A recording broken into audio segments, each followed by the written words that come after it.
السلام عليكم ورحمة الله.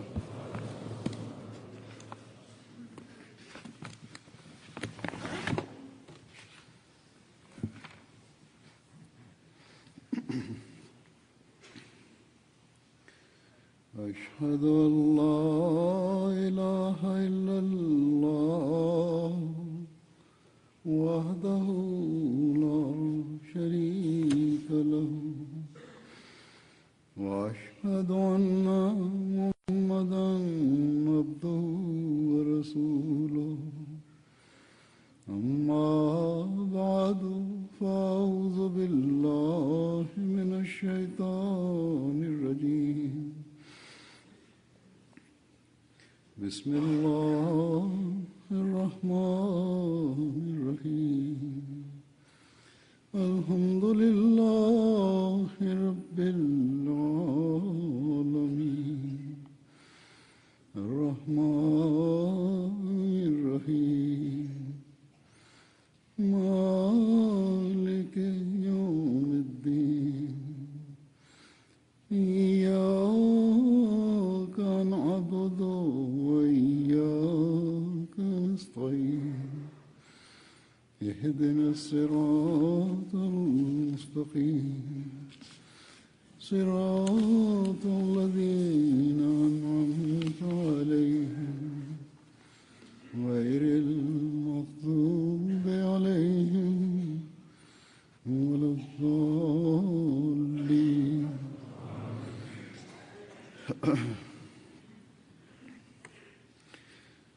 आज मैं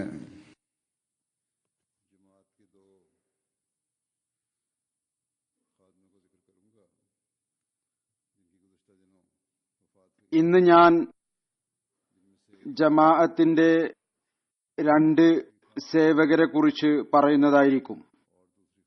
അവർ കഴിഞ്ഞ ദിവസങ്ങളിൽ വഫാത്തായവരാണ്. അതിൽ ഒരാൾ ബഹുമാനപ്പെട്ട ബഷീർ അഹമ്മദ് റഫീഖ് ഖാൻ സാഹിബാണ്.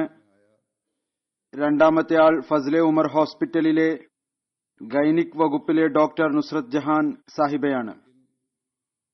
ലോകത്ത് വന്ന എല്ലാവരും ഈ ലോകത്ത് നിന്ന് വിട പറയേണ്ടവർ തന്നെയാണ്. എന്നാൽ ആർക്കാണോ അള്ളാഹു ദീനിന്റെ സേവനത്തിനുള്ള തൗഫീക്കും മനുഷ്യ സമൂഹത്തിന്റെ സേവനത്തിനുള്ള തൗഫീക്കും നൽകുന്നത്, അവർ സൗഭാഗ്യവാന്മാരാണ്. ബഷീർ അഹമ്മദ് റഫീഖ് ഖാൻ സാഹിബ് പഴയ ജമാഅത്തിന്റെ സേവകനായ മുബല്ലിഗെ സിൽസില ആയിരുന്നു. പിന്നീട് അദ്ദേഹത്തെ വിവിധ അഡ്മിനിസ്ട്രേറ്റീവ് ജോലികളിലും നിശ്ചയിക്കുകയുണ്ടായി. വളരെ നല്ല നിലയിൽ തന്റെ കടമകൾ നിർവഹിച്ചുകൊണ്ടിരുന്നു. ഇദ്ദേഹം 2016 ഒക്ടോബർ 11 ഏകദേശം 79ാമത്തെ വയസ്സിൽ ലണ്ടനിൽ വഫാത്തായി. ഇന്നാ ലില്ലാഹി വ ഇന്നാ ഇലൈഹി റാജിഊൻ. ഇദ്ദേഹം പഞ്ചാബ് യൂണിവേഴ്സിറ്റിയിൽ നിന്ന് BA എടുത്തിരുന്നു. ശേഷം ഷാഹിദ് ഡിഗ്രി ജാമിയത്തുൽ മുബശ്ശിരിൽ നിന്ന് 1958 നേടി. ഈ കുടുംബം പഴയ അഹമ്മദി കുടുംബമാണ്. ഇദ്ദേഹത്തിന്റെ മാതാവിന്റെ പേര് ഫാത്തിമ ബീബി എന്നായിരുന്നു. ഹസ്രത്ത് മൗലവി മുഹമ്മദ് ഇല്യാസ് ഖാൻ സാഹിബ് സഹാബി ഹസ്രത്ത് മസീഹ് മൗദ് അലൈഹി സ്വലാത്തു വസ്സലാമിന്റെ മൂത്ത മകളായിരുന്നു. ഇദ്ദേഹത്തിന്റെ പിതാവിന്റെ പേര് ദാനിഷ്മന്ദ് ഖാൻ സാഹിബ് എന്നായിരുന്നു. അദ്ദേഹം ഏകദേശം 1890 ജനിച്ചത്. സ്വപ്നങ്ങളും കശ്ഫുകളും ഉണ്ടാകുന്ന വ്യക്തിത്വമായിരുന്നു. ബഷീർ റഫീഖ് ഖാൻ സാഹിബ് ജന്മന അഹമ്മദിയായിരുന്നു. അദ്ദേഹത്തിന്റെ പിതാവ് 1921 അഹമ്മദിയത്ത് സ്വീകരിക്കുകയാണ് ഉണ്ടായത്. അത് കാരണം ഗ്രാമക്കാർ അദ്ദേഹത്തെ ബയോക്കാട്ട് ചെയ്തു. ഇദ്ദേഹത്തിന്റെ പിതാവിനെ കുറിച്ച് ഹസ്രത്ത് ഖലീഫത്തുൽ മസീഹ് റാബി റഹ്മത്തുള്ളാഹി തആല ബഷീർ ഖാൻ സാഹിബിന് ഒരു കത്ത് എഴുതിയിരുന്നു. താങ്കളുടെ കത്ത് എല്ലായ്പ്പോഴും താങ്കളുടെ മഹാനായ പിതാവിനെ ഓർമ്മപ്പെടുത്തിക്കൊണ്ട് അദ്ദേഹത്തിനു വേണ്ടി ദുആ ചെയ്യുന്നതിലേക്ക് ശ്രദ്ധ തിരിക്കുന്നു. വാക്കിലും പ്രവൃത്തിയിലും വൈരുദ്ധ്യം ഇല്ലാത്ത ആത്മാർത്ഥതയുടെയും സത്യസന്ധതയുടെയും പ്രതീകമായിരുന്നു. ഈ ഒരു പ്രത്യേകതയാണ് ഒരു അഹമ്മദിയുടെ, ഒരു വിശ്വാസിയുടെ പ്രൗഢി. എഴുതുന്നു, എനിക്ക് അദ്ദേഹവുമായി ഗഹനമായൊരു ബന്ധം ഉണ്ട്. അതിന്റെ പ്രകടനം എല്ലായ്പ്പോഴും ദുആയുടെ രൂപത്തിൽ ഉണ്ടായിക്കൊണ്ടിരിക്കുന്നു. അള്ളാഹു അദ്ദേഹത്തിന് അങ്ങേയറ്റത്തെ അനുഗ്രഹം നൽകുമാറാകട്ടെ. അദ്ദേഹത്തിന്റെ എല്ലാ മക്കളെയും അദ്ദേഹത്തിന്റെ യഥാർത്ഥ അവകാശികളാക്കുമാറാകട്ടെ. ഇദ്ദേഹത്തിന്റെ വിവാഹം 1956 സലീമ നഹീദ് സാഹിബയുമായി നടന്നു. അവർ അബ്ദുറഹ്മാൻ ഖാൻ സാഹിബിന്റെ മകളായിരുന്നു. അദ്ദേഹം ഹദ്റത്ത് മസീഹ് മൗഊദ് അലൈഹി സ്വലാത്തു വസ്സലാമിന്റെ സഹാബി ആയിരുന്ന ഖാൻ അമീറുല്ല ഖാൻ സാഹിബിന്റെ മകൻ ആയിരുന്നു. ഇദ്ദേഹത്തിന്റെ മക്കൾ 3 ആൺമക്കളും 3 പെൺകുട്ടികളുമാണ്. 1945 ഖാൻ സാഹിബ് തഅലീമുൽ ഇസ്ലാം ഹൈസ്കൂൾ ഖാദിയാനിൽ പ്രവേശിച്ചു. അന്ന് അദ്ദേഹത്തിന്റെ പ്രായം 14 വയസ്സായിരുന്നു. ആ ദിവസങ്ങളിൽ ഒരു ഖുതുബയിൽ ഹദ്റത്ത് മുസ്ലിം മൗഊദ് റളിയല്ലാഹു തആല അൻഹു അഹ്മദി യുവാക്കളോട് ജീവിതം വഖഫ് ചെയ്യാൻ ആഹ്വാനം ചെയ്തിരുന്നു. അങ്ങനെ ജുമാ നമസ്കാരം കഴിഞ്ഞ ഉടനെ തന്നെ ഒരുപാട് യുവാക്കൾ തങ്ങളുടെ പേര് സമർപ്പിച്ചു. ആ സൗഭാഗ്യവാന്മാരായ യുവാക്കളിൽ ഇദ്ദേഹവും ഉണ്ടായിരുന്നു. അതിനുശേഷം ആ കാലത്ത് ഇന്ന് ഉള്ളതുപോലുള്ള സ്ഥിരമായ സംവിധാനമൊന്നും ഉണ്ടായിരുന്നില്ല. ഹദ്റത്ത് മുസ്ലിം മൗഊദ് റളിയല്ലാഹു തആല അൻഹുവിന്റെ വ്യക്തിപരമായ കത്ത് അദ്ദേഹത്തിന് ലഭിച്ചു. താങ്കളുടെ വഖഫ് സ്വീകരിച്ചിരിക്കുന്നു. 1947 വരെ, അതായത് പാർട്ടീഷൻ നടക്കുന്നത് വരെ ഇദ്ദേഹം ഖാദിയാനിൽ വിദ്യാഭ്യാസം തുടർന്നു. മെട്രിക് പാസ്സായതിനു ശേഷം അല്ലെങ്കിൽ പാർട്ടീഷന് കുറച്ചു കാലം മുമ്പ് അദ്ദേഹം തന്റെ നാട്ടിൽ പോയതായിരുന്നു. കോളേജിൽ പ്രവേശനം നേടിയപ്പോൾ അദ്ദേഹം പറയുന്നു, പെട്ടെന്ന് ഒരു ദിവസം എനിക്ക് പ്രൈവറ്റ് സെക്രട്ടറിയുടെ കത്ത് ലഭിച്ചു. ഹദ്റത്ത് മുസ്ലിം മൗഊദ് റളിയല്ലാഹു തആല അൻഹു പറയുന്നുണ്ട്, ഖാദിയാനിൽ ഒരു പഠാൻ വിദ്യാർത്ഥി ഉണ്ടായിരുന്നു, ജീവിതം വഖഫ് ചെയ്ത ഒരു പഠാൻ വിദ്യാർത്ഥി ഉണ്ടായിരുന്നു. എന്നാൽ അദ്ദേഹത്തിന്റെ പേര് അറിയില്ല, അതാരായിരുന്നുവെന്ന്. പാർട്ടീഷൻ കാരണം റെക്കോർഡും കാണാതെ പോവുകയോ റബോയിൽ ഉണ്ടാവുകയോ ചെയ്തിരുന്നില്ല. അദ്ദേഹത്തെ അന്വേഷിക്കുക എന്ന് പറഞ്ഞു.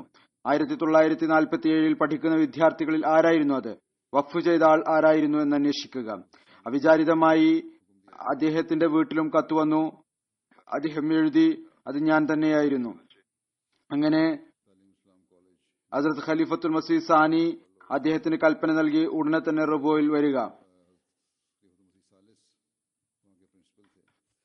തഅലീമുൽ ഇസ്ലാം കോളേജ് ലാഹോറിൽ പ്രവേശനം നേടുകയും BA എടുക്കുകയും ചെയ്യുക. അന്ന് ഹസ്രത്ത് ഖലീഫത്തുൽ മസീഹ് സാലിസ് അവിടുത്തെ പ്രിൻസിപ്പാൾ ആയിരുന്നു.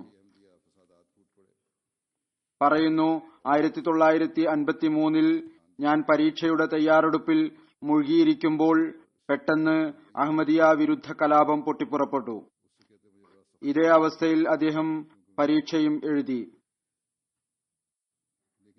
ഈ പരീക്ഷയുടെ ഫലം വന്നപ്പോൾ പറയുന്നു, അത് കാരണം എനിക്ക് വലിയ ദുഃഖം ഉണ്ടായി, കാരണം ഞാൻ തോറ്റുപോയി.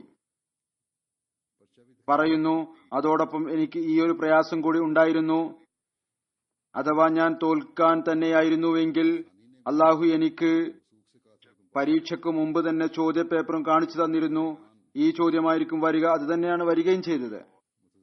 ഹസ്രത്ത് ഖലീഫത്തുൽ മസീഹ് സാനിയും വളരെ ഉറപ്പോടുകൂടി പറഞ്ഞിരുന്നു, നീ പാസ്സാവുക തന്നെ ചെയ്യും. പറയുന്നു, ഇത് കാരണം എന്റെ ഈമാൻ ചില അവസരങ്ങളിൽ ഇളകാൻ തുടങ്ങി. പത്രങ്ങളിൽ ഫലം വന്നപ്പോൾ ഞാൻ വലിയ വിഷമത്തോടുകൂടി ഇരിക്കുമ്പോൾ എന്റെ പിതാവ് ചോദിച്ചു, എന്താണ് കാര്യം? ഞാൻ കാര്യം പറഞ്ഞു.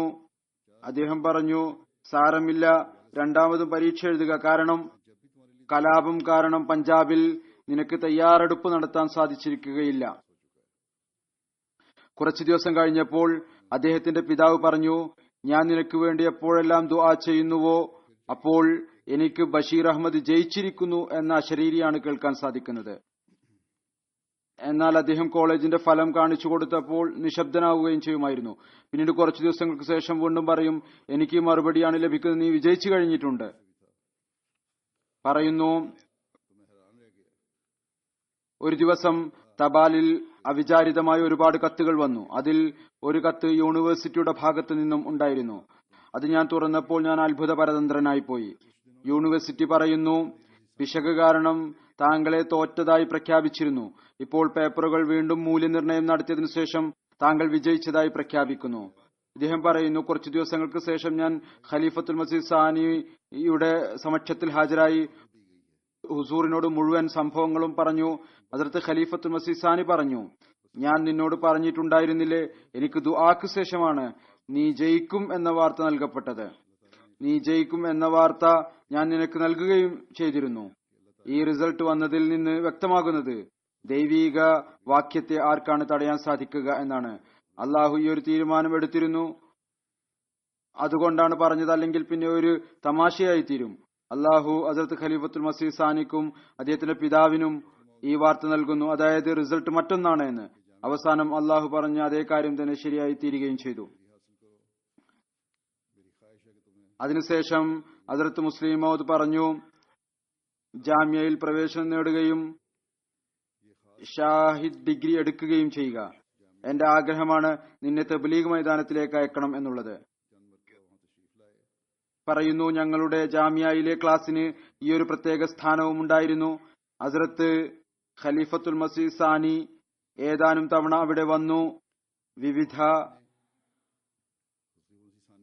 അറിവുകളിൽ പ്രാവീണ്യം കരസ്ഥമാക്കുന്നതിന്റെ മാർഗത്തിലേക്ക് ശ്രദ്ധ ക്ഷണിച്ചുകൊണ്ടിരുന്നു. ഹസ്രത്ത് ഖലീഫത്തുൽ മസീഹ് സാനി പ്രത്യേകിച്ചും ഈ കാര്യത്തിലേക്ക് എല്ലാ വിദ്യാർത്ഥികളുടെയും ശ്രദ്ധ ക്ഷണിച്ചു. എല്ലാ വിദ്യാർത്ഥികളും തങ്ങളുടെ സ്വന്തം ലൈബ്രറി ഉണ്ടാക്കേണ്ടതാണ്, പുസ്തകങ്ങൾ വാങ്ങുന്ന ശീലം ഉണ്ടാകേണ്ടതാണ്. ഈ കാര്യം എല്ലാ ജാമ്യയിലെ വിദ്യാർത്ഥികളും എപ്പോഴും ഓർത്തിരിക്കേണ്ട ഒരു കാര്യമാണ്. ഇപ്പോൾ ലോകത്ത് അനേകം ജാമ്യകൾ ഉണ്ട്, വഖഫ് സിന്ദഗികൾ ഉണ്ട്. അവർ അവരവരുടെ ലൈബ്രറി ഉണ്ടാക്കേണ്ടതാണ്. കഴിഞ്ഞ ദിവസം ലണ്ടനിൽ മുറബിമാരുടെ മീറ്റിംഗ് ഉണ്ടായിരുന്നു. അവിടെ ഞാൻ അവരോട് പറഞ്ഞിരുന്നു, മുറബിമാർക്ക് അവരുടേതായ ഒരു ലൈബ്രറി ഉണ്ടായിരിക്കേണ്ടതാണ്. കേവലം ജമാഅത്തി ലൈബ്രറി മാത്രം അവലംബിക്കാതിരിക്കുക.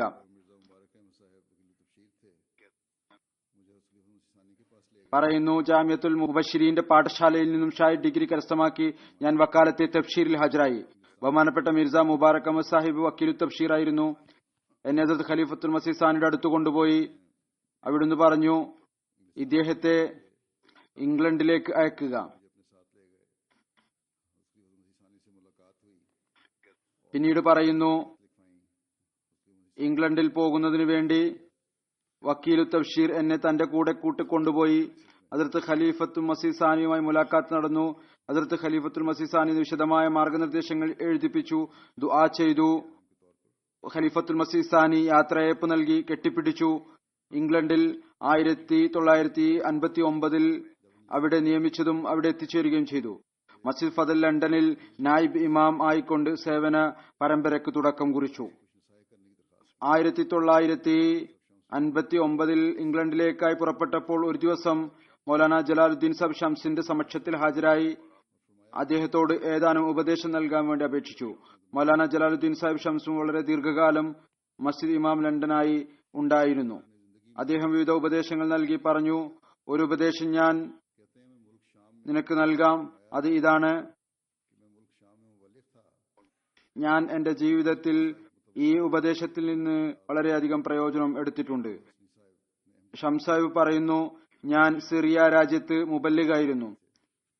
ഞാൻ മുഖേന ഒരു സമ്പന്ന കുടുംബത്തിലെ വ്യക്തി ജനാബ് മുനീറുൽ ഹസ്നി സാഹിബ് അഹമ്മദിയത്ത് സ്വീകരിച്ചു. പഴയ അഹമ്മദിയായിരുന്നു, വളരെ മുഖ്ലിസായ അഹമ്മദിയായിരുന്നു. അതിനുശേഷമാണ് സിറിയയിൽ ജമാഅത്ത് വ്യാപിച്ചത്. പറയുന്നു, പിന്നീട് ഓരോ ദിവസവും അദ്ദേഹത്തിന്റെ ദീനീ സേവനത്തിന്റെ താൽപര്യവും വികാരവും പുരോഗതി കൈവരിച്ചുകൊണ്ടിരുന്നു. മുനീറുൽ ഹസ്നി സാഹിബ് എല്ലാ ദിവസവും അസ്ര നമസ്കാരത്തിനു ശേഷം മിഷൻ ഹൌസിൽ വരുമായിരുന്നു. സിറിയയിൽ അന്ന് മിഷൻ ഹൌസ് ഉണ്ടായിരുന്നു. ആ കാലഘട്ടത്തിൽ വിലക്കുകൾ ഉണ്ടായിരുന്നില്ല. ഷംസായി പറയുന്നു, അദ്ദേഹം വളരെ താല്പര്യത്തോടുകൂടി എനിക്ക് വേണ്ടി ഭക്ഷണം പാകം ചെയ്യുമായിരുന്നു. അതിനായി വലിയ വാശി പിടിക്കുമായിരുന്നു. പിന്നീട് വൈകുന്നേരം ഞങ്ങൾ രണ്ടുപേരും ആ ഭക്ഷണം കഴിക്കുമായിരുന്നു. ഒരു ദിവസം ഞങ്ങൾ ഭക്ഷണം കഴിക്കാനായിരുന്നപ്പോൾ ഞാൻ മുനീറുൽ ഹസനി സാഹിബിനോട് പറഞ്ഞു, ഇന്ന് കറിയിൽ ഉപ്പ് കൂടുതലാണ്, ഇനി ഈ കാര്യം താങ്കൾ ശ്രദ്ധിക്കണം. മുനീറുൽ ഹസനി സാഹിബ് കുറച്ചു നേരം നിശബ്ദനായിരുന്നു. എന്നിട്ട് പറഞ്ഞു, മൗലാന സാഹിബ്, താങ്കൾക്ക് അറിയാം എന്റെ വീട്ടിൽ സേവനം ചെയ്യുന്നതിനു വേണ്ടി അനേകം ജോലിക്കാരുണ്ട്. വലിയ ധനികനായ വ്യക്തിയായിരുന്നു. ഏതുവരെ എന്നാൽ ഞാൻ വൈകുന്നേരം വീട്ടിൽ ചെല്ലുമ്പോൾ എന്റെ ബൂട്ടിന്റെ ചരടുകൾ പോലും എന്റെ ജോലിക്കാർ വന്നാണ് അഴിച്ചെടുക്കുന്നത്. ഞാൻ എന്റെ വീട്ടിൽ ഒരിക്കൽ പോലും ഒരു കപ്പ് ചായ പോലും ഉണ്ടാക്കിയിട്ടില്ല. ഞാൻ ഇവിടെ വന്ന് താങ്കൾക്ക് ഭക്ഷണം പാകം ചെയ്യുന്നത് അത് കേവലം അള്ളാഹുവിന്റെ പ്രീതി ലഭിക്കുന്നതിനു വേണ്ടി മാത്രമാണ്. അല്ലെങ്കിൽ കറി തയ്യാറാക്കുന്നതും എനിക്കും തമ്മിൽ എന്ത് ബന്ധമാണുള്ളത്? അതുകൊണ്ട് മസാല ഇടുന്നത് കൂടുകയോ കുറയുകയോ ചെയ്യുകയാണെങ്കിൽ എനിക്ക് താങ്കൾ മാപ്പാക്കി നൽകിയാലും ഭക്ഷണം പാകം ചെയ്യുക എന്നത് എന്റെ ഒരു ജോലിയല്ല. ഈ സംഭവം കേൾപ്പിച്ചതിനു ശേഷം ഹസ്രത്ത് മൗലവി ഷംസാഹിബ് പറയുന്നു, ഈ സംഭവത്തിൽ നിന്നും ഞാൻ ഈ ഒരു പാഠം പഠിച്ചു. നമ്മുടെ സേവനം, അതായത് മുബല്ലിഗീങ്ങളെ സഹോദരങ്ങൾ വളരെ സന്തോഷത്തോടുകൂടി സേവിക്കുന്നത്, അത് നമ്മുടെ വ്യക്തിത്വം കൊണ്ടല്ല ഒരിക്കലും ചെയ്യുന്നത്, മറിച്ച് അള്ളാഹുവിന്റെ പ്രീതിയും അഹമ്മദിയ ജമാഅത്തിനുള്ള സ്നേഹവും കൊണ്ടാണ്. അതുകൊണ്ട് നാം എല്ലായ്പ്പോഴും ഈ കാര്യം ശ്രദ്ധിക്കേണ്ടതാണ്. നമുക്ക് എത്ര തന്നെ ഒരാൾ സേവനം ചെയ്യുന്നുണ്ടെങ്കിലും അത് അയാളുടെ നമ്മുടെ മേലുള്ള ഔദാര്യമാണ്. അതിലെന്തെങ്കിലും വീഴ്ച ഉണ്ടായാൽ അവരെ ശകാരിക്കാനോ അവരെ വിലക്കാനോ നമുക്ക് ഒരു അവകാശവും ഇല്ല. ഏതായിരുന്നാലും വിസ്മയകരമായ ആത്മാർത്ഥത കൊണ്ടും കൂറുകൊണ്ടും നിറഞ്ഞ ആളുകളെ അള്ളാഹു ഹസ്രത്ത് മസീഹ് മൗഊദ് അലൈഹി സ്വലാത്തു വസ്സലാമിന്റെ ജമാഅത്തിന് നൽകി. തുടക്കം മുതൽ ഇന്നുവരേക്കും നൽകിക്കൊണ്ടിരിക്കുകയും ചെയ്യുന്നു. ഇദ്ദേഹം പറയുന്നു, 1964 ബഹുമാനപ്പെട്ട ചൌധരി റഹ്മത്ത് ഖാൻ സാഹിബ്, അദ്ദേഹം ലണ്ടൻ മസ്ജിദിലെ ഇമാം ആയിരുന്നു. അദ്ദേഹം രോഗം കാരണം തിരിച്ചുപോയപ്പോൾ ഇദ്ദേഹത്തെ മസ്ജിദ് ഫസലിന്റെ ഇമാമായി നിശ്ചയിച്ചു. 1960 ബഷീർ റഫീഖ് സാഹിബ് ഇംഗ്ലീഷ് മാസിക മുസ്ലിം ഹെറാൾഡ് ആരംഭിച്ചു. തുടക്കത്തിൽ 10 പേജുള്ളതായിരുന്നു. സ്വയം എഡിറ്ററായിരുന്നു. മറ്റു ജോലികളും സ്വയമാണ് ചെയ്തിരുന്നത്. 1962 ഹസ്രത്ത് സാഹിബ്സാദ മിർസ ബഷീർ അഹമ്മദ് സാഹിബിന്റെ ആഹ്വാനമനുസരിച്ച് അഖ്ബാറെ അഹമ്മദിയ എന്ന പേരിൽ ദ്വൈവാരിക പത്രം ആരംഭിച്ചു. അദ്ദേഹം പറയുന്നു, ഈ പത്രത്തിന്റെ സ്ഥാപകനും ഞാനായിരുന്നു. ഒരു നീണ്ടകാലം എഡിറ്ററും ഞാനായിരുന്നു. സ്ഥിരമായി ഇതിനായി ലേഖനവും എഴുതാനുള്ള തൗഫീക്ക് ലഭിച്ചുകൊണ്ടിരുന്നു. വൈജ്ഞാനിക വ്യക്തിത്വമായിരുന്നു. ഹദ്റത്ത് മസീഹ് മൗഊദ് അലൈഹി സ്വലാത്തു വസ്സലാം ആരംഭിച്ച മാസിക റിവ്യൂ ഓഫ് റിലീജിയന്റെ എഡിറ്ററാകാനുള്ള സൗഭാഗ്യം ഇദ്ദേഹത്തിനുണ്ടായി. ഹദ്റത്ത് ഖലീഫത്തുൽ മസീഹ് സാലിസ് 1967 മുതൽ തന്റെ ഖിലാഫത്ത് കാലഘട്ടത്തിൽ 8 യൂറോപ്യൻ പര്യടനങ്ങൾ നടത്തുകയുണ്ടായി. അതിൽ 7 പര്യടനങ്ങളിൽ മൗലാന ബഷീർ റഫീഖ് സാഹിബ് ഹദ്റത്ത് ഖലീഫത്തുൽ മസീഹ് സാലിസിന്റെ സംഘത്തിൽ ഉൾപ്പെട്ടു. 2 പ്രാവശ്യം പര്യടനത്തിൽ പ്രൈവറ്റ് സെക്രട്ടറി ആയിക്കൊണ്ടും പങ്കെടുക്കാൻ അവസരം ലഭിച്ചു. 1970 പാകിസ്ഥാനിൽ തിരിച്ചു വന്നു. ഹദ്റത്ത് ഖലീഫത്തുൽ മസീഹ് സാലിസിന്റെ പ്രൈവറ്റ് സെക്രട്ടറിയായി നിയമിക്കപ്പെട്ടു. 1971 വീണ്ടും തിരിച്ച് ലണ്ടനിൽ വന്നു. ഇമാം ആയിക്കൊണ്ട് തന്റെ മുമ്പുണ്ടായിരുന്ന ഉത്തരവാദിത്വം വീണ്ടും ചെയ്തു തുടങ്ങി. 1976 ഖലീഫത്തുൽ മസീഹ് സാലിസിന്റെ പ്രൈവറ്റ് സെക്രട്ടറി ആയിക്കൊണ്ട് അമേരിക്കയിലും കാനഡയിലും പര്യടനത്തിൽ കൂടെ പോകാനുള്ള ഭാഗ്യവും അദ്ദേഹത്തിനുണ്ടായി. 1978 അന്താരാഷ്ട്ര കുരിശുടക്കൽ കോൺഫറൻസിൽ പങ്കെടുത്തിരുന്നു. അതിൽ പങ്കെടുക്കുന്നതിനു വേണ്ടി ഹദ്റത്ത് ഖലീഫത്തുൽ മസീഹ് സാലിസ് വന്നിരുന്നു. അതിന്റെ സംവിധാനം പൂർണ്ണരൂപത്തിൽ എത്തിക്കുന്നതിനു വേണ്ടി ബ്രിട്ടൻ ജമാഅത്തുമായും മജ്ലിസെ ആമില അംഗങ്ങളുമായും കോൺഫറൻസ് കമ്മിറ്റിയും രാവും പകലും ഒന്നായിക്കൊണ്ട് ജോലി ചെയ്തു. ടീം വർക്കിന്റെ ഉന്നതമായ മാതൃക കാണിച്ചു. അദ്ദേഹത്തിന്റെ മേൽനോട്ടത്തിലാണ് ഈ പ്രവൃത്തി നടന്നത്. 1964 മുതൽ 1970 വരെയും പിന്നീട് 71 മുതൽ 79 വരെയും ഇമാം മസ്ജിദ് ലണ്ടനായിരുന്നു. മുസ്ലിം ഹെറാൾഡിന്റെ സ്ഥാപക എഡിറ്റർ 61 മുതൽ 79 വരെ. ഹദ്റത്ത് ഖലീഫത്തുൽ മസീഹ് സാലിസിന്റെ പ്രൈവറ്റ് സെക്രട്ടറി 70 മുതൽ 71 വരെ. പിന്നീട്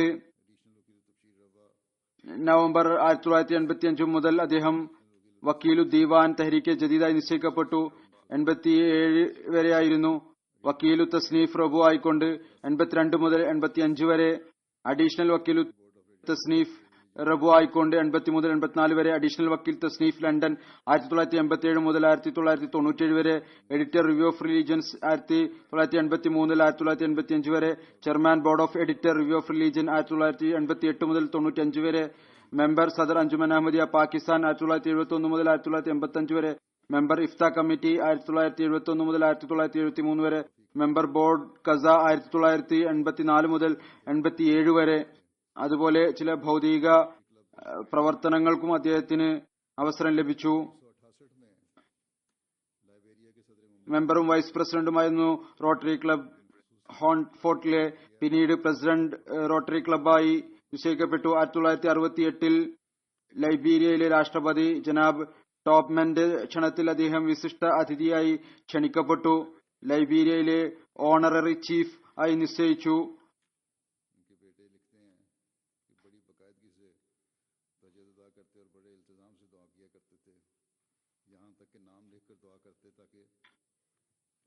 ഇദ്ദേഹത്തിന്റെ മകൻ എഴുതുന്നു, സ്ഥിരമായി തഹജ്ജുദ് നമസ്കരിക്കുകയും വളരെ കൃത്യതയോടുകൂടി ദുആ ചെയ്യുകയും ചെയ്യുമായിരുന്നു.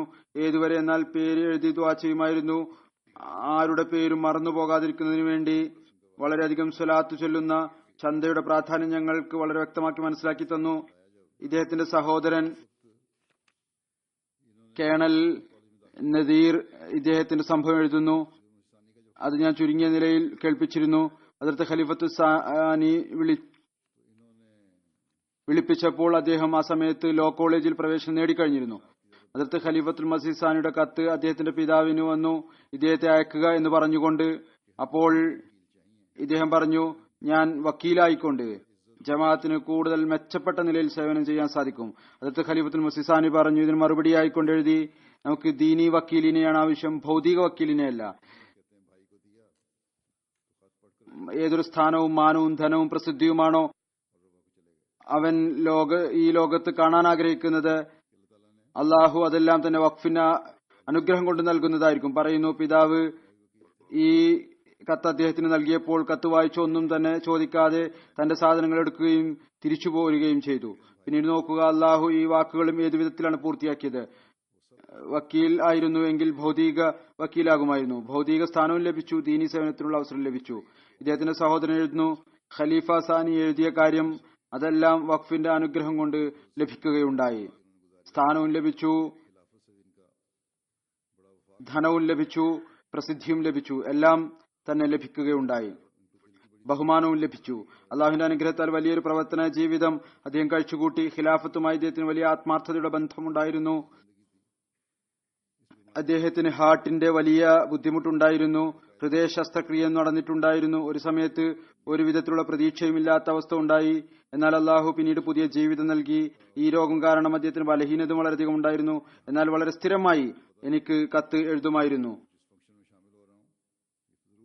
എന്ന് മാത്രമല്ല, കൂറിന്റെയും ആത്മാർത്ഥതയുടെയും പ്രകടനം കാഴ്ചവെക്കുമായിരുന്നു. എന്നല്ല, ഞാൻ ഏത് ഫംഗ്ഷനിൽ പങ്കെടുക്കും എന്ന് അദ്ദേഹത്തിന് അറിയാൻ കഴിഞ്ഞാൽ ഉറപ്പായും അവിടെ വരുമായിരുന്നു. പിന്നീട് വാക്കർ മുഖേനോ മറ്റേതെങ്കിലും മാർഗത്തിലൂടെയോ ചില സമയത്ത് ബലഹീനതയിൽ ഞാൻ അദ്ദേഹത്തെ കണ്ടിട്ടുണ്ട്. ജുമായിൽ നിർബന്ധമായും പങ്കെടുക്കുമായിരുന്നു, നടന്നു വരുമായിരുന്നു. അള്ളാഹു ഇദ്ദേഹത്തോടും മഗ്ഫിറത്തോടും കാരുണ്യത്തോടും കൂടി പെരുമാറുകയും ഇദ്ദേഹത്തിന്റെ സ്ഥാനം ഉയർത്തുകയും ചെയ്യുമാറാകട്ടെ. ഇദ്ദേഹത്തിന്റെ മക്കൾക്കും ആത്മാർത്ഥതയോടും കൂറോടും കൂടി ജമാഅത്തുമായി ബന്ധം വെക്കാനും ഇദ്ദേഹത്തിന്റെ കാൽപ്പാടുകളിൽ ചരിക്കുവാനുള്ള തൗഫീഖും നൽകുമാറാകട്ടെ. രണ്ടാമത്തെ അനുസ്മരണം ഞാൻ പറഞ്ഞതുപോലെ ബഹുമാനപ്പെട്ട ഡോക്ടർ നുസ്രത് ജഹാൻ മലിക് സാഹിബയുടേതാണ്. ഇവർ ഹസ്രത്ത് മൗലാന അബ്ദുൽ മലിക് ഖാൻ സാഹിബിന്റെ മകളായിരുന്നു. 2016 ഒക്ടോബർ 11 ലണ്ടനിൽ വഫാത്തായി. ഇന്നാ ലില്ലാഹി വ ഇന്നാ ഇലൈഹി റാജിഊൻ.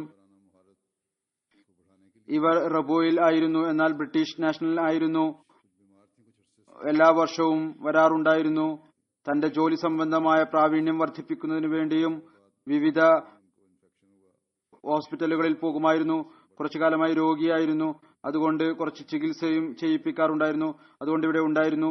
UK ജൽസയ്ക്ക് ശേഷം പെട്ടെന്ന് അവർക്ക് ഇൻഫെക്ഷൻ ഉണ്ടായി. ചെസ്റ്റ് ഇൻഫെക്ഷൻ ആയിരുന്നു. പിന്നീട് അത് വർദ്ധിച്ചുകൊണ്ടിരുന്നു.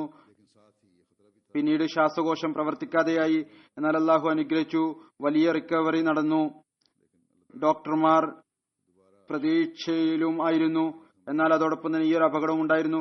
വീണ്ടും ഇൻഫെക്ഷന്റെ ആക്രമണം ഉണ്ടായാൽ രക്ഷപ്പെടുക പ്രയാസകരമായിരിക്കും. എന്നാൽ അള്ളാഹുവിന്റെ വിധിയായിരുന്നു. രണ്ടാമതും പെട്ടെന്ന് ഇൻഫെക്ഷന്റെ ആക്രമണം ഉണ്ടായി. ഏതാനും മണിക്കൂറുകൾക്കുള്ളിൽ ഈ രോഗത്തിന് ശേഷം അവർ വഫാത്തായി. ഇവരുടെ ജനനം 1951 ഒക്ടോബർ 15 കറാച്ചിയിലാണ് ജനിച്ചത്.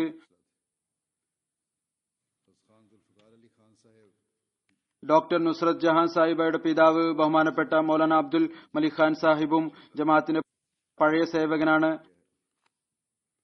ഹസ്രത്ത് സുൽഫുഖാർ അലി ഖാൻ സാഹിബിന്റെ മകനായിരുന്നു. ഇവരുടെ സ്വദേശം ബജ്നൂർ ജില്ലയിലെ നജീബാബാദ് ആയിരുന്നു. അത് യുപിയിലാണുള്ളത്. ഇദ്ദേഹം അതായത് ഡോക്ടർ നുസ്രത് ജഹാൻ സാഹിബയുടെ പിതാമഹൻ ഹസ്രത്ത് മസീഹ് മൗഊദ് വസ്സലാമിന് 1900 കത്ത് മുഖേന ബയ്യത്ത് ചെയ്തു. പിന്നെ 1903 ഹസ്രത്ത് അഖ്ദസ് മസീഹ് മൗഊദ് അലൈഹി സ്വലാത്തു വസ്സലാമിന്റെ സമക്ഷത്തിൽ ഹാജരായി മുലാഖാത്തിനുള്ള ഭാഗ്യം സിദ്ധിച്ചു.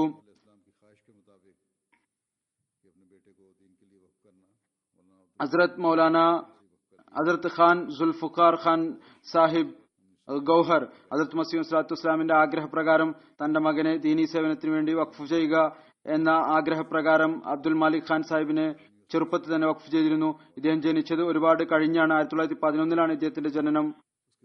മൗലാന മദ്രസ അഹമ്മദിയയിൽ പ്രവേശിച്ചതിനു ശേഷം പഞ്ചാബ് യൂണിവേഴ്സിറ്റിയിൽ നിന്ന് മൗലവി ഫാസിൽ ചെയ്തു. 1932 അതിനുശേഷം അദ്ദേഹത്തിന് വളരെ നല്ലൊരു ജോലി ലഭിച്ചു. എന്നാൽ മൗലവി അബ്ദുൽ മലിക് ഖാൻ സാഹിബിന്റെ പിതാവ് അദ്ദേഹത്തോട് പറഞ്ഞു, എഴുതി, നീ ദുനിയാവ് സമ്പാദിക്കുന്നതിന് വേണ്ടിയല്ല ഞാൻ നിന്നെ പഠിപ്പിച്ചത്. ആരെങ്കിലും ഒരാൾ ദീനും സമ്പാദിക്കേണ്ടതാണ്. ഈ കത്ത് ലഭിച്ച ഉടനെ തന്നെ മൗലാന അബ്ദുൽ മലിക് ഖാൻ സാഹിബ് രാജിവെച്ചു. തിരിച്ച് കാദിയാനിൽ വന്ന് മുബല്ലിഗീൻ ക്ലാസ്സിൽ ചേർന്നു. ഈ ആത്മാർത്ഥതയുടെയും കൂറിന്റെയും ആവേശം തന്നെയായിരുന്നു ഡോക്ടർ നുസ്രത് ജഹാമിലും ഉണ്ടായിരുന്നത്. വിദ്യാഭ്യാസം കരസ്ഥമാക്കി. യുകെയിൽ നിന്നാണ് അവർ വിദ്യാഭ്യാസം കരസ്ഥമാക്കിയത്. ആദ്യം പാകിസ്ഥാനിൽ നിന്ന് MBBS എടുത്തു. പിന്നീട് യുകെയിൽ നിന്ന് സ്പെഷ്യലൈസ് ചെയ്തു. അവർ എവിടെ പോയാലും ലക്ഷക്കണക്കിന് രൂപ ദിവസവും സമ്പാദിക്കാൻ സാധിക്കുമായിരുന്നു. എന്നാൽ ദീനിന്റെ സേവനത്തിനു വേണ്ടി, മനുഷ്യത്വത്തിന്റെ സേവനത്തിനു വേണ്ടി ചെറിയ നഗരമായ റബോയിൽ വന്ന് താമസിച്ചു. ഹോസ്പിറ്റലിൽ അന്ന് ആവശ്യവും ഉണ്ടായിരുന്നു. ആ ആവശ്യത്തെയും പൂർത്തിയാക്കി. പിന്നീട് മുഴുവൻ ആയുസ്സും നിസ്വാർത്ഥമായി ഇപ്രകാരം സേവനം ചെയ്യുകയുണ്ടായി. അത് അങ്ങേയറ്റത്തെ നിലവാരത്തിൽ എത്തുന്നതായിരുന്നു. അവരെക്കുറിച്ച് ഒരുപാട് പേർ എനിക്ക് അവരുടെ വികാരം എഴുതി പ്രകടിപ്പിച്ചിട്ടുണ്ട്. എല്ലാം കൂടി വിവരിക്കുക പ്രയാസകരമാണ്. ചിലത് ഞാൻ പിന്നീട് വിവരിക്കുന്നതായിരിക്കും. ഇവർക്ക് ഒരേ ഒരു മകളാണുള്ളത്, ആയിഷ നുദ്രത് സാഹിബ. അവർ ഇപ്പോൾ യുകെയിൽ തന്നെയാണ് താമസിക്കുന്നത്. തന്റെ ഭർത്താവിനോടൊപ്പം അവർക്ക് 3 കുട്ടികളുണ്ട്. ഞാൻ പറഞ്ഞതുപോലെ ഡോക്ടർ സാഹിബ പാകിസ്ഥാനിൽ നിന്ന് MBBS എടുത്തു. ഫാത്തിമ ജിന്ന മെഡിക്കൽ കോളേജിൽ നിന്ന്. പിന്നീട് ഇംഗ്ലണ്ടിൽ നിന്ന് RCOG അതായത് ഗൈനിക് സ്പെഷ്യൽ കോഴ്സ് ചെയ്തു. Royal college of paediatrician and gynaecologist നിന്ന് 1985 ഫസ്ലെ ഉമർ ഹോസ്പിറ്റലിൽ തന്റെ സേവനത്തിന് ആരംഭം കുറിച്ചു. ഏപ്രിൽ 20, 1985 മുതൽ ഇതുവരേക്കും അവർ ഈ സേവനം തുടർന്നുകൊണ്ടിരുന്നു. തന്റെ രോഗത്തിന്റെ ചികിത്സയുമായി ബന്ധപ്പെട്ട് ഞാൻ പറഞ്ഞതുപോലെ ഇവർ രോഗിയും ആയിരുന്നു. കരളിന്റെ രോഗമായിരുന്നു. ഇതിന്റെ ചികിത്സയ്ക്ക് വേണ്ടി ഇവർ ലീവ് എടുത്ത് ഏപ്രിൽ 5 വന്നതായിരുന്നു. ലണ്ടനിൽ ചികിത്സ നടക്കുകയായിരുന്നു. അള്ളാഹുവിന്റെ അനുഗ്രഹത്താൽ ചികിത്സ വിജയിക്കുകയും ചെയ്തിരുന്നു. എന്നാൽ പിന്നീട് ഇവർക്ക് ചെസ്റ്റ് ഇൻഫെക്ഷൻ ഉണ്ടായി. ജൽസക്ക് ശേഷം അതിൽ നിന്നും തിരിച്ചുവരവ് ആണ് എന്ന് തോന്നിയിരുന്നു. എന്നാൽ പിന്നീട് വീണ്ടും ആക്രമണം ഉണ്ടാവുകയും വഫാത്ത് സംഭവിക്കുകയും ചെയ്തു. ഇവരുടെ മരുമകൻ മക്ബൂൽ മുബഷിർ സാഹിബ് പറയുന്നു, അള്ളാഹുവിൽ അങ്ങേയറ്റത്തെ തവക്കുൽ ഉണ്ടായിരുന്നു, ഇബാദത്തിന് ആഗ്രഹമുണ്ടായിരുന്നു, ശുദ്ധ ഖുർആനോട് സ്നേഹമുണ്ടായിരുന്നു, ഖിലാഫത്തുമായി ഗഹനമായ ബന്ധമുണ്ടായിരുന്നു. പൂർണ്ണമായ വിശാല ഹൃദയത്തോടുകൂടി ഖിലാഫത്തിനെ അനുസരിക്കുക, സൃഷ്ടി സേവനം നടത്തുക, രോഗികളുടെ ക്ഷേമം എന്നിവയ അവരുടെ ആദ്യത്തെ മുൻഗണന. ഇദ്ദേഹം പറയുന്ന ഈ കാര്യങ്ങൾ ഞാൻ വ്യക്തിപരമായി ഇതിന് സാക്ഷിയാണ്.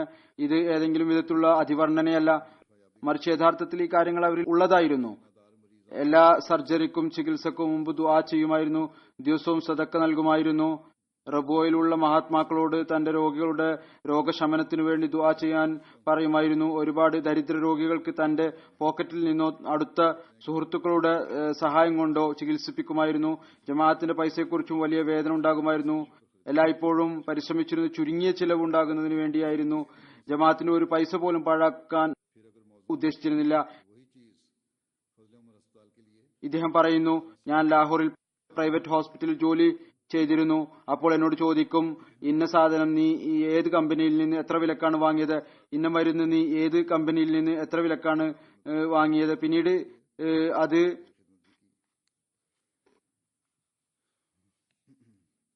ഉചിതമാണെന്ന് തോന്നിയാൽ ഫസ്ലെ ഉമർ ഹോസ്പിറ്റലിന് വേണ്ടി ആ സ്ഥാപനങ്ങളിൽ നിന്ന് കുറഞ്ഞ വിലക്ക് വാങ്ങുമായിരുന്നു.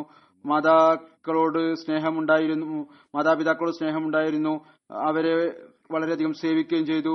ഇവരുടെ മാതാവ് ദീർഘകാലം രോഗിയായിരുന്നിട്ടും ഇവർ അവരെ സേവിച്ചു. തന്റെ കടമകളും നിറവേറ്റി മാതാവിനെ സേവിക്കുകയും ചെയ്തു. തന്റെ രോഗവും ഇവിടെ വളരെയധികം ധൈര്യത്തോടു കൂടിയാണ് കഴിച്ചുകൂട്ടിയത്. അവസാന രോഗത്തിൽ ഹോസ്പിറ്റലിൽ ഏകദേശം 2 മാസം താമസിച്ചു. എപ്പോഴും ഇത്രമാത്രമാണ് പറഞ്ഞിരുന്നത്, തിലാവത്ത് കേൾപ്പിക്കുക, വീട്ടിലും കുട്ടികളെ നമസ്കരിക്കാനും തിലാവത്ത് ചെയ്യിക്കാനും താക്കീത് ചെയ്യുമായിരുന്നു.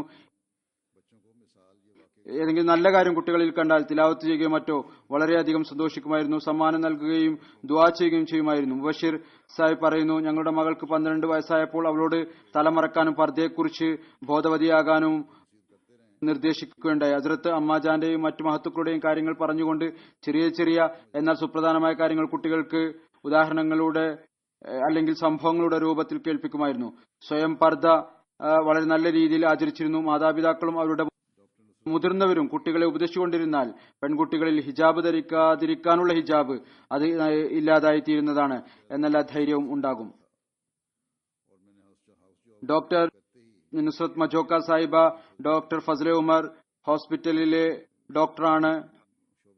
ഡോക്ടർ പറയുന്നു, ഡോക്ടർ നുസ്രത്ത് ജഹാൻ സാഹിബയുമായി ഏകദേശം എനിക്ക് 18 വർഷത്തെ ബന്ധമുണ്ട്. ഞാൻ ഹൗസ് ജോബ് കഴിഞ്ഞ ഉടനെ തന്നെ ഫസ്ലെ ഉമർ ഹോസ്പിറ്റലിലെ ഗൈനി വകുപ്പിന്റെ ഭാഗമായി മാറി. എന്റെ മുഴുവൻ പ്രൊഫഷണൽ ട്രെയിനിങ്ങും ഡോക്ടർ സാഹിബയാണ് നടത്തിയത്. അവർ ഒരു കഴിവുള്ള അധ്യാപകയായിരുന്നു. ഞങ്ങൾക്ക് ജീവിതത്തിന്റെ എല്ലാ വകുപ്പുകളിലും അവരിൽ നിന്ന് മാർഗനിർദ്ദേശം ലഭിച്ചുകൊണ്ടിരുന്നു. ശക്തരും പൂർണ്ണതയുള്ളവരുമായിരുന്നു. അള്ളാഹു അവർക്ക് അസാധാരണമായ കഴിവുകൾ കൊണ്ട് അനുഗ്രഹിച്ചിരുന്നു. അവർ ഒരു അനുസരണയുള്ള മകളായിരുന്നു, അനുകമ്പയുള്ള മാതാവുമായിരുന്നു, ഒരു സ്നേഹനിധിയായ മാതാവും ആയിരുന്നു, ഒരു ഡിസിപ്ലിനുള്ള അധ്യാപകയുമായിരുന്നു, സഹാനുഭൂതിയുള്ള സഹോദരിയും സുഹൃത്തുമായിരുന്നു. പറയുന്നു, ഇവരുടെ മുഴുവൻ ജീവിതം ത്യാഗം കൊണ്ട് എഴുതപ്പെട്ടതാണ്. അവർ ജമാഅത്തിന്റെ സേവനത്തിനു വേണ്ടി തന്റെ വ്യക്തിപരമായ ജീവിതത്തെ വളരെയധികം പിന്നിലാക്കി. അവരുടെ മുൻഗണന സാധാരണ ജനങ്ങളിൽ നിന്ന് തികച്ചും വ്യതിരിക്തമായിരുന്നു. അവർ പറയുമായിരുന്നു, എനിക്ക് 2 മക്കളാണുള്ളത്, ഒന്ന് എന്റെ മകളാണ്, മറ്റൊന്ന് എന്റെ വകുപ്പാണ്.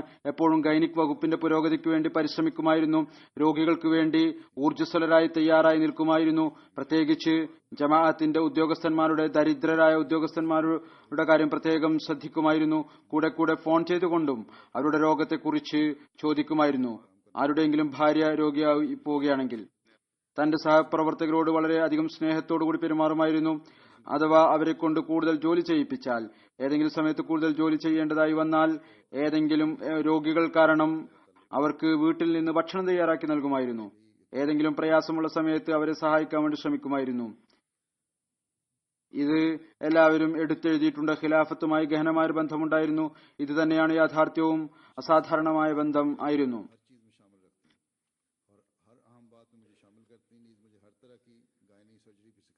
പറയുന്നു, കഴിഞ്ഞ വർഷം മുതൽ എന്നെ എല്ലാ കാര്യങ്ങളിലും ഉൾപ്പെടുത്തുമായിരുന്നു. എല്ലാ പ്രധാന കാര്യങ്ങളും എന്നെ ഉൾപ്പെടുത്തും. എനിക്ക് എല്ലാവിധത്തിലുള്ള ഗൈനിക് സർജറിയും പഠിപ്പിച്ചു തന്നു. ഈ ഒരു കാര്യം കൂടി പ്രകടിപ്പിക്കുകയും ചെയ്തു. എന്റെ പക്കൽ സമയം വളരെ കുറവാണ്. പറയുന്നു, ആ സമയത്ത് ഞാൻ ഈ കാര്യം ശ്രദ്ധിച്ചിരുന്നില്ല, അതിന്റെ അർത്ഥം, അതിന്റെ ഉദ്ദേശം എന്താണ് എന്ന്. കാരണം ആ സമയത്ത് വളരെ ആക്റ്റീവായിരുന്നു. എന്നാൽ ഇപ്പോൾ അവരുടെ മരണത്തിന് ശേഷം മനസ്സിലായി, അവർക്ക് കുറച്ച് അനുമാനം ഉണ്ടായിരുന്നു തന്റെ രോഗത്തെക്കുറിച്ചും. പറയുന്നു, അവർ നമ്മെ ഉപേക്ഷിച്ചുപോയി. റബോയിൽ അവരുടെ ഒരുപാട് ഔദാര്യം ഉണ്ട്. ഇന്ന് എല്ലാ കണ്ണുകളും നിറഞ്ഞൊഴുകയാണ്, എല്ലാ ഹൃദയവും ദുഃഖത്തിലാണ്. ഒരുപാട് കത്തുകൾ എനിക്ക് വന്നിട്ടുണ്ട്. വലിയ യാഥാർത്ഥ്യമാണ് അവരെല്ലാവരും എഴുതിയിരിക്കുന്നത്. ഡോക്ടർ അമത്തുൽ ഹയ്യിനെയും അത് ഗാനയിൽ നമ്മുടെ ഹോസ്പിറ്റലിലുള്ള ഡോക്ടറാണ് എഴുതുന്നു. എന്റെ പ്രാരംഭ ട്രെയിനിങ് ഡോക്ടർ നുസ്രത് ജഹാൻ സാഹിബയാണ് നടത്തിയത്. പിന്നീട് ഞാൻ ഘാനയിൽ പോയപ്പോൾ സ്ഥിരമായി ഞാനുമായി ഇമെയിലുമായും വാട്സപ്പിലൂടെയും ബന്ധം ഉണ്ടായിരുന്നു. ഗൈനിക്കുമായി ബന്ധപ്പെട്ട ഏതെങ്കിലും കാര്യമുണ്ടായാൽ വളരെ സന്തോഷത്തോടുകൂടി എനിക്കതിനുള്ള മറുപടി നൽകുകയും മാർഗനിർദ്ദേശം നൽകുകയും ചെയ്യുമായിരുന്നു. എല്ലാ പ്രയാസകരമായ സമയത്തും ഇതാണ് പറഞ്ഞിരുന്നത്, കാലത്തിന്റെ ഖലീഫക്ക് ദുആക്ക് വേണ്ടി എഴുതുക.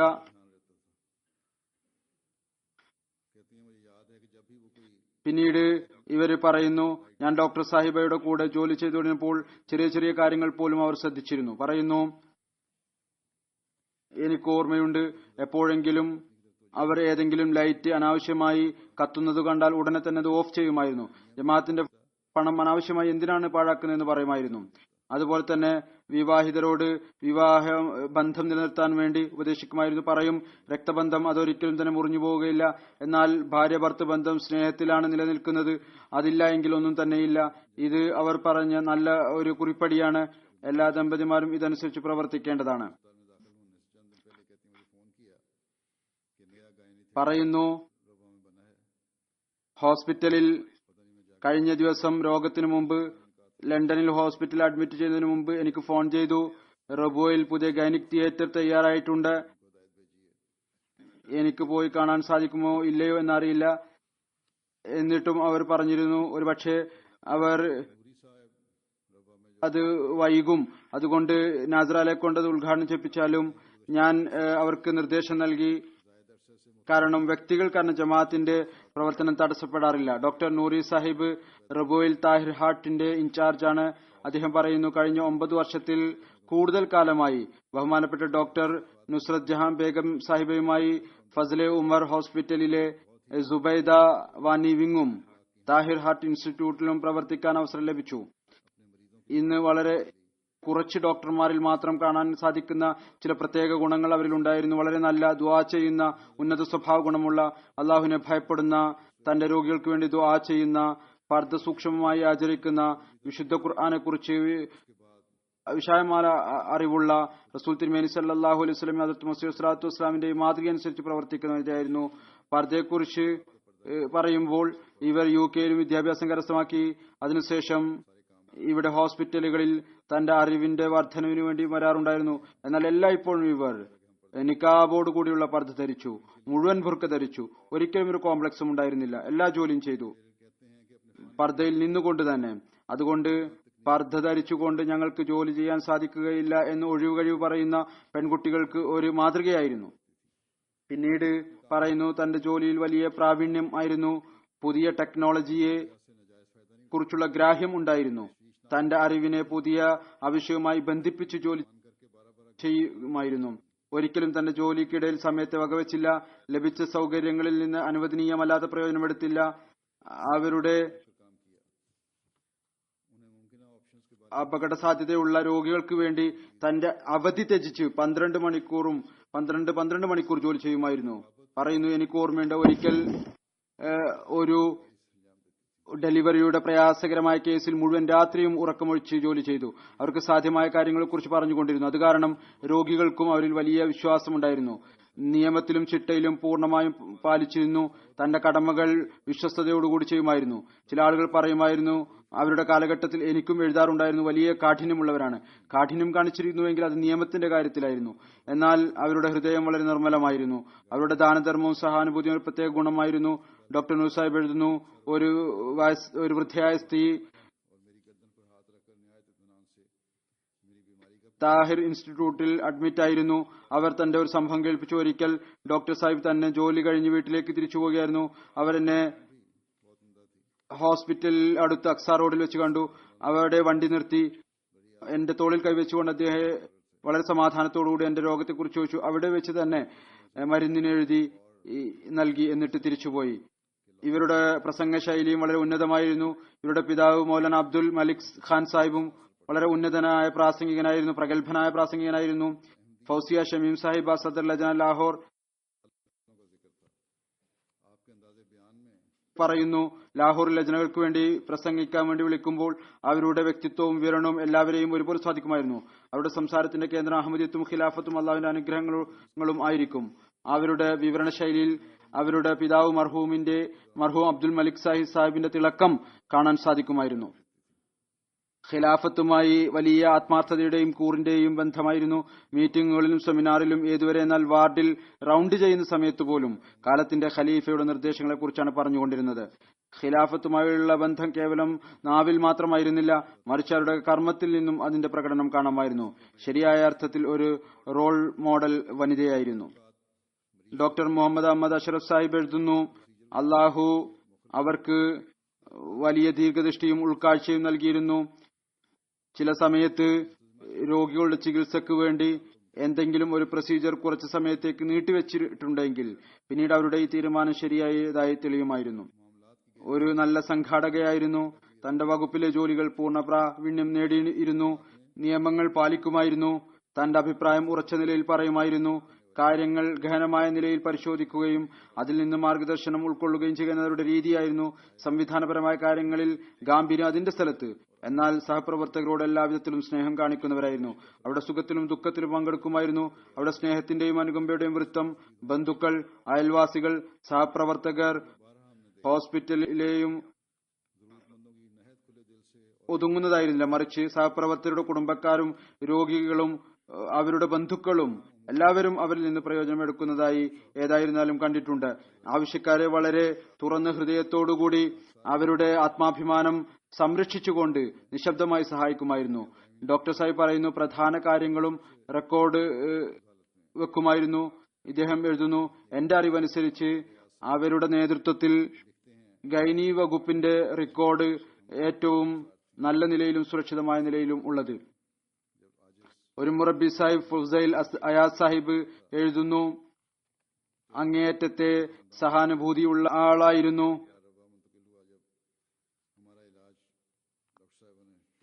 1999 വിനീതന് ജാമിയ അഹമ്മദിയ റബോയിൽ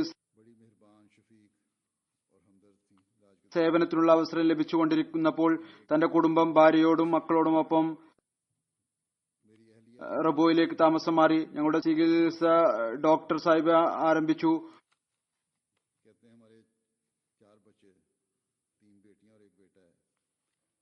കുട്ടികളുടെ ജനനവുമായി ബന്ധപ്പെട്ട ചികിത്സയായിരുന്നു, അല്ലെങ്കിൽ മറ്റേതോ കാര്യം, അത് ഏതായിരുന്നാലും വളരെ കരുതലും സ്നേഹവുമുള്ള ആളായിരുന്നു. ചികിത്സക്കിടയിൽ ഒരു വഖഫ് സിന്ദഗി മുറബിയുടെ ഭാര്യയായത് കാരണം എന്റെ ഭാര്യയുടെയും കുട്ടികളുടെയും എപ്പോഴും വളരെ പ്രത്യേകമായ സ്നേഹത്തോടും അനുകമ്പക്കും പാത്രീഭൂതരായി. പറയുന്നു, ഞങ്ങൾക്ക് 4 മക്കളുണ്ട്, 3 പെൺകുട്ടികളും ഒരാൺകുട്ടിയും.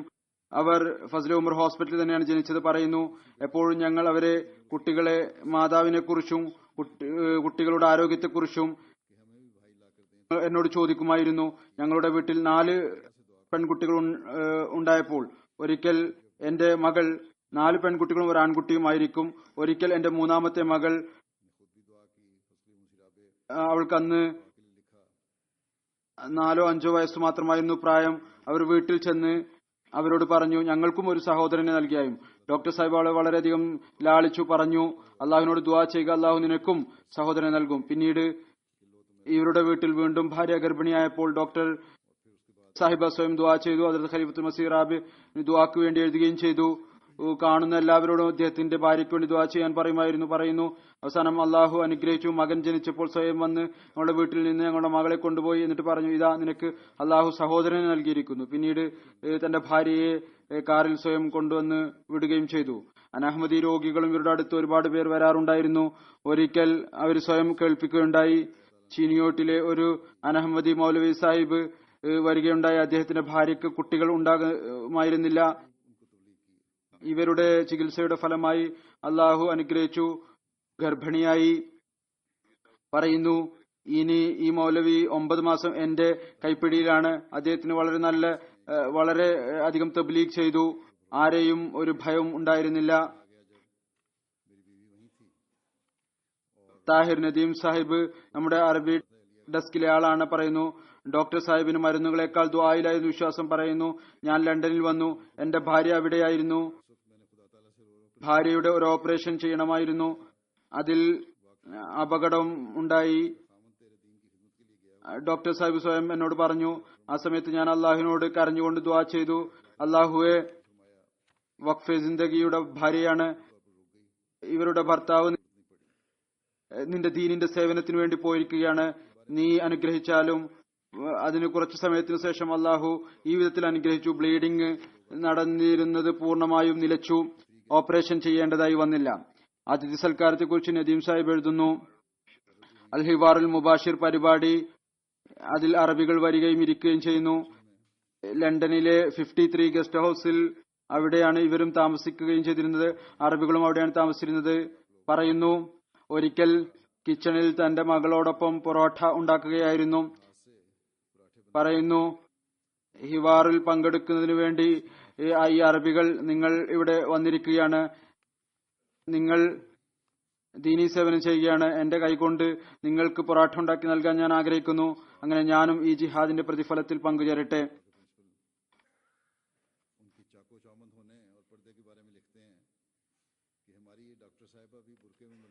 നമ്മുടെ റബോയിലെ ജാമിയയുടെ പ്രിൻസിപ്പൽ മുബഷിറായ സാഹിബ് പറയുന്നു അവരുടെ ശ്രദ്ധയെക്കുറിച്ചും പർദ്ദയെക്കുറിച്ചും.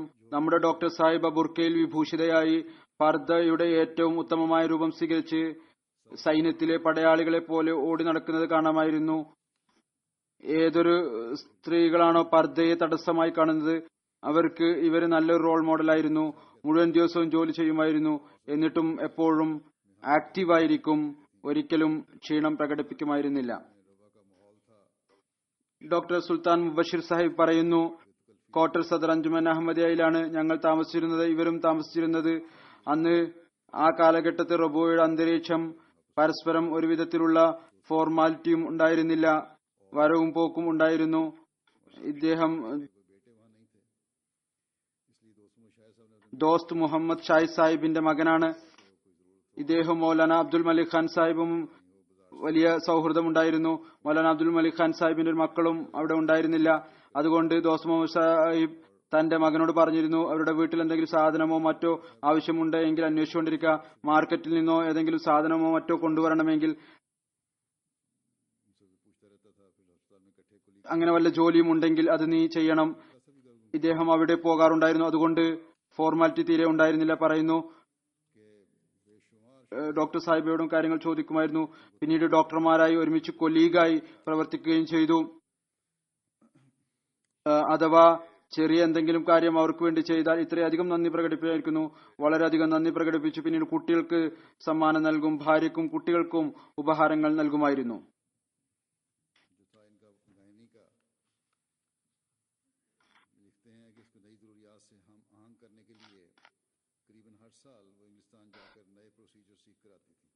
ഇവരുടെ ഗൈനിക് വകുപ്പിന്റെ അതിനെ പുതിയ ആവശ്യങ്ങളുമായി യോജിപ്പിക്കുന്നതിന് വേണ്ടി ഏകദേശം എല്ലാ വർഷവും അവർ ഇംഗ്ലണ്ടിൽ വന്ന് പുതിയ പ്രൊസീജിയർ പഠിച്ചു വരുമായിരുന്നു.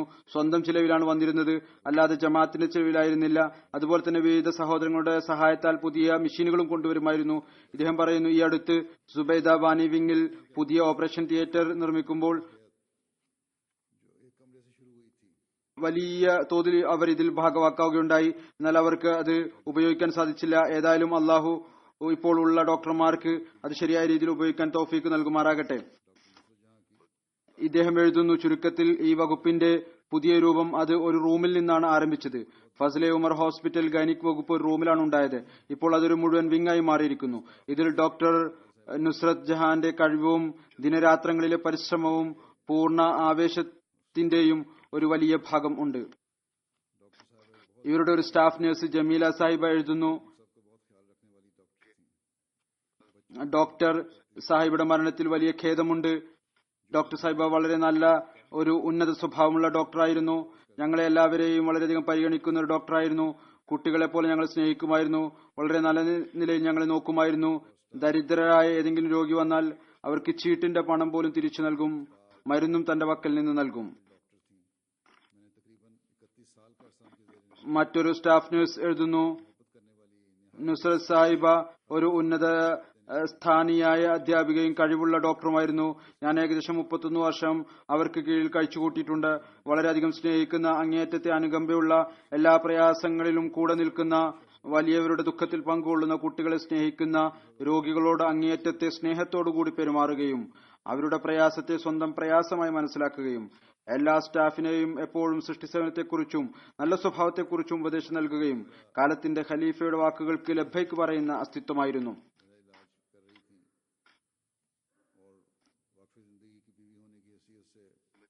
ഇവരുടെ ഒരു രോഗി എഴുതുന്നു, ഒരിക്കൽ എന്നെ ചികിത്സിക്കുകയായിരുന്നു.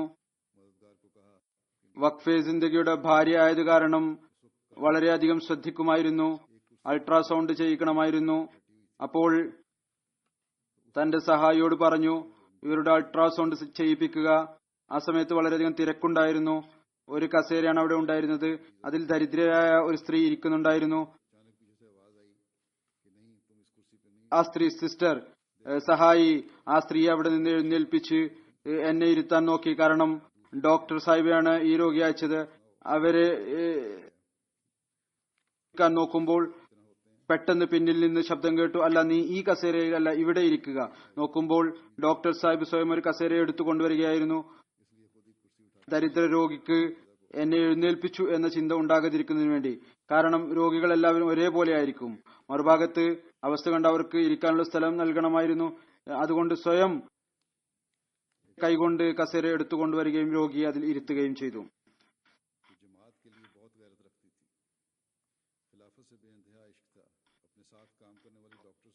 മറ്റൊരു ഡോക്ടർ സാഹിബ എഴുതുന്നു, ജമാഅത്തിനു വേണ്ടി വളരെയധികം ആത്മാഭിമാനമുള്ള ആളായിരുന്നു. ഖിലാഫത്തുമായി അങ്ങേറ്റത്തെ സ്നേഹമായിരുന്നു. തന്റെ കൂടെ ജോലി ചെയ്യുന്ന ഡോക്ടർമാരെയും ഇതിന് പ്രേരിപ്പിക്കുമായിരുന്നു. കാലത്തിന്റെ ഖലീഫയുമായി വ്യക്തിപരമായ ബന്ധമുണ്ടാക്കുക, ദുആക്ക് വേണ്ടി പ്രത്യേകം എഴുതുക. എല്ലാ പ്രവർത്തികൾക്ക് വേണ്ടിയും എപ്പോഴാണോ ദുആക്ക് വേണ്ടി എഴുതുന്നത് അപ്പോൾ പറയുന്നു, ഞങ്ങൾക്ക് വേണ്ടിയും ദുആക്ക് വേണ്ടി പറയുമായിരുന്നു. ഇവർ എഴുതുന്നു, താങ്കളുടെ ഭാഗത്ത് നിന്ന് മറുപടി ലഭിക്കുമ്പോൾ, എനിക്കെഴുതുകയാണ്, താങ്കളുടെ ഭാഗത്ത് നിന്ന് മറുപടി ലഭിക്കുമ്പോൾ അതെല്ലാവർക്കും വായിച്ചു കേൾപ്പിക്കും. കണ്ണുകളിൽ നിന്നൊരു സന്തോഷം ഉണ്ടാകും. അതവരുടെ കണ്ണിൽ നിന്നും ശൈലിയിൽ നിന്നും പ്രകടമായി കാണാമായിരുന്നു. പറയുന്നു, അവർ ഞങ്ങളുടെ എല്ലാവരുടെയും ഈമാന്റെ വർധനവുള്ള കാരണം ആയിരുന്നു. തന്റെ ജീവിതം ജമാഅത്തിന് വേണ്ടി വഖഫ് ചെയ്ത് തന്റെ ഭൗതിക സുഖ സൗകര്യങ്ങളും ധനവും ത്യാഗം ചെയ്തെന്ന് മാത്രമല്ല, അവർ ഞങ്ങളെല്ലാവർക്കും ഡോക്ടർമാർക്കും തന്റെ ജീവിതം ഉദാഹരണം നൽകിക്കൊണ്ട് വഖഫിനും ജമാഅത്തിന്റെ സേവനത്തിനും വേണ്ടി പ്രചോദനം നൽകുമായിരുന്നു. ഇവരോടൊപ്പം ജോലി ചെയ്യുന്നതിലൂടെ ദിവസവും മനുഷ്യന്റെ ഈമാൻ നവീനമായി തീരുമായിരുന്നു. ഹൃദയത്തിൽ വഖഫിന്റെ ആത്മാവിന്റെ ആവേശം അലയടിക്കുമായിരുന്നു. ഖിലാഫത്തുമായി ഉള്ള ബന്ധത്തെക്കുറിച്ചും അനുസരണത്തെക്കുറിച്ചുമുള്ള ഒരു സംഭവം നമ്മുടെ പ്രസ്സിലെ ആബിദ് ഖാൻ സാഹിബ് എഴുതുകയുണ്ടായി. അവർ അദ്ദേഹത്തോട് പറഞ്ഞു, ഞാൻ കാലത്തിന്റെ ഖലീഫയുടെ വായിൽ നിന്ന് ഏതെങ്കിലും ഒരു കാര്യം ഉപരിപ്ലവമായി പോലും കേട്ടാൽ, എന്തെങ്കിലും കൽപ്പന അല്ല എങ്കിൽ പോലും, കേവലം ഒരു കാര്യമാണെങ്കിൽ പോലും അതിനെ കൽപ്പനയായി മനസ്സിലാക്കി അതനുസരിച്ച് പ്രവർത്തിക്കാൻ പരിശ്രമിക്കുമായിരുന്നു. ഈ ഒരു ആത്മാർത്ഥതയുടെയും കൂറിന്റെയും നിലവാരം, അനുസരണത്തിന്റെയും നിലവാരമാണ് അവരിൽ ഉണ്ടായിരുന്നത്.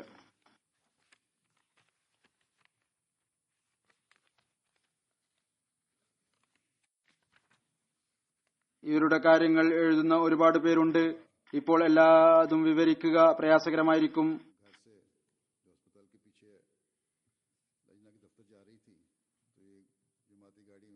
ഒരിക്കൽ ഒരു വനിത എഴുതുകയുണ്ടായി, ഞാൻ എന്റെ വീട്ടിൽ നിന്ന്, അത് ഹോസ്പിറ്റലിന് പിന്നിലാണ്, ലജനയുടെ ഓഫീസിലേക്ക് പോവുകയായിരുന്നു. ഇവർ ജമാഅത്തി വാഹനത്തിൽ നിന്ന് പുറത്തേക്ക് വരികയായിരുന്നു. എവിടെയോ ജമാഅത്തി ആവശ്യത്തിന് വേണ്ടി പോവുകയായിരുന്നു. എന്നോട് ചോദിച്ചു, എങ്ങോട്ടാണ് പോകുന്നത്? ഞാൻ പറഞ്ഞു, ലജനയുടെ ഓഫീസിൽ ഇന്ന ജോലിയുണ്ട്. അവർ ഡ്രൈവറോട് പറഞ്ഞു, ആദ്യം ഇവരെ ലജനയുടെ ഓഫീസിൽ കൊണ്ടുവിടുക, കാരണം ഇവർ ജമാഅത്തി ജോലിക്ക് വേണ്ടി പോവുകയാണ്. പിന്നീട് പറഞ്ഞു, ഞാൻ ജമാഅത്തി വേണ്ടി ജമാഅത്തിന്റെ പ്രവർത്തനങ്ങൾക്ക് വേണ്ടി മാത്രമേ ഉപയോഗിക്കാറുള്ളൂ. അവരുടെ മകൾ നുദ്രത്ത് ആയിഷ സാഹിബ പറയുന്നു, എന്റെ ഉമ്മ ഒരു മാതൃകാ മാതാവും അങ്ങേയറ്റം സ്നേഹിക്കുന്ന അസ്തിത്വമായിരുന്നു. എനിക്കും എന്റെ കുട്ടികൾക്കും വേണ്ടി വളരെയധികം ദുആ ചെയ്യുമായിരുന്നു. എപ്പോഴെങ്കിലും എന്തെങ്കിലും പ്രയാസം ഉണ്ടായാൽ ഉടനെ ഉമ്മാക്ക് ഞാൻ ഫോൺ ചെയ്യുമായിരുന്നു. ഉടനെ തന്നെ എന്റെ വ്യാകുലത ഇല്ലാതാകും. അള്ളാഹുവിന്റെ അനുഗ്രഹത്താൽ പിന്നീട് ആ ജോലി എളുപ്പമായി തീരുകയും ചെയ്യും. പിന്നീട് എന്നോട് പറയും, നീ നന്ദി സൂചകമായി സുജൂദ് ചെയ്യുക. വളരെയധികം തിരക്കുകൾ ഉണ്ടായിട്ടും എന്റെ തർബീയത്തിലും പരിപാലനത്തിലും വലിയ പങ്ക് വഹിച്ചു. ഇത്രയധികം ധൈര്യവും ശക്തിയും ഉള്ള ആളായിരുന്നു. എന്നെ മാതാവും പിതാവുമായിക്കൊണ്ട് വളർത്തി.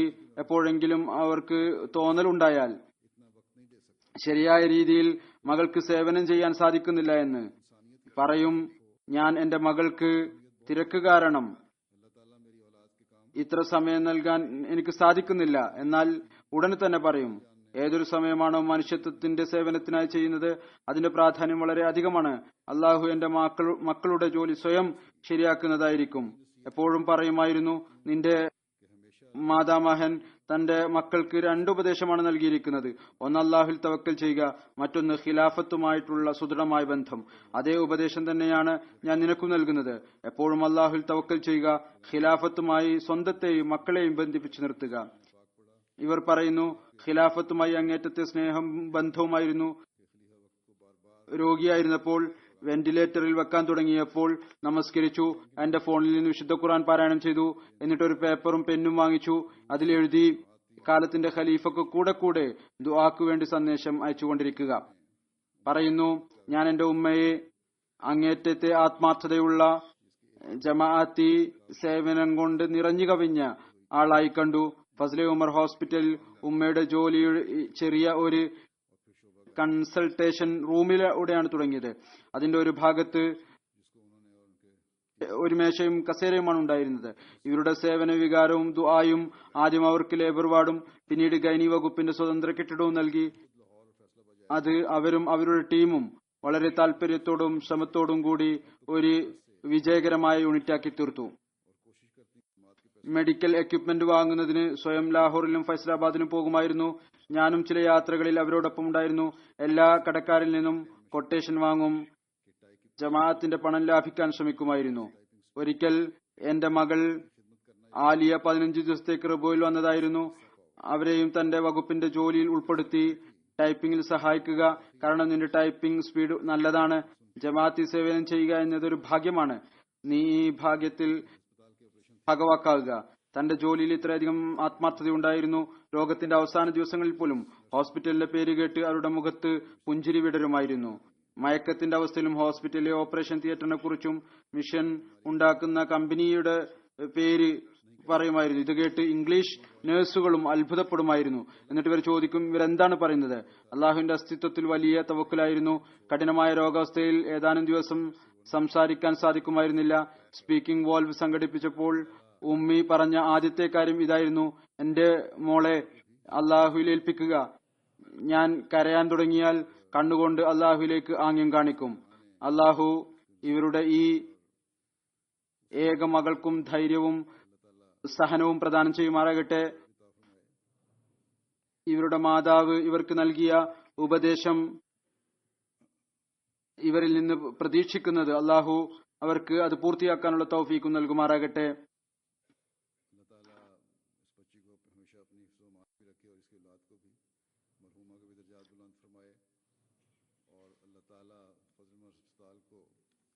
അള്ളാഹു ഈ കുട്ടിയെ എപ്പോഴും തന്റെ സംരക്ഷണത്തിലും സമാധാനത്തിലും വെക്കട്ടെ.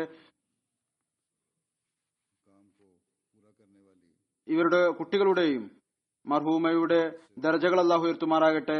അള്ളാഹു ഫസ്ലെ ഉമർ ഹോസ്പിറ്റലിന് സേവനം ചെയ്യുന്ന ആത്മാർത്ഥതയോടുകൂടി തങ്ങളുടെ ജോലി പൂർത്തിയാക്കുന്ന, കൂറോടുകൂടി ജമാഅത്തുമായി ബന്ധം വെക്കുന്ന, ഖിലാഫത്തിനനുസരിക്കുന്ന കൂടുതൽ ഡോക്ടർമാരെ നൽകുമാറാകട്ടെ. ഇപ്പോൾ ഉള്ളവർക്കും അള്ളാഹു ഈ ജോലിയിൽ വർദ്ധിപ്പിച്ചുകൊണ്ടിരിക്കുമാറാകട്ടെ.